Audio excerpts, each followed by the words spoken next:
دوستان عزیز خیلی خوش اومدید به ویدیو امروز می‌خوایم فویل آلومینیوم با لوله بازکن مخلوط کنیم. یه مقدار فویل آلومینیوم نیاز داریم، حالا بیشتر باید گردش کنیم. خب تیزابتون یا هم فویل آلومینیوم لوله بازکنتون کم باشه، چون اگر زیاد باشه فویل آلومینیوم توش حل میشه. فویل آلومینیومتون هم تاکید اندازه باشه. خب بریم استوب کنن. میدونم. خب بچه‌ها خب نگاه کنید، الان باید تیزاب الان فویل خیلی کم بریزیم. کم بیشتر بابا.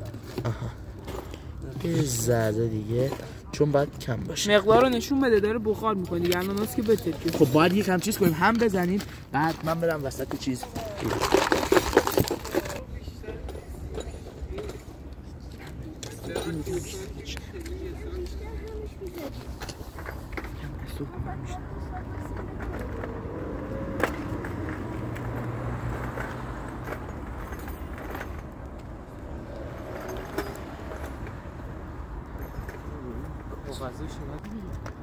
وای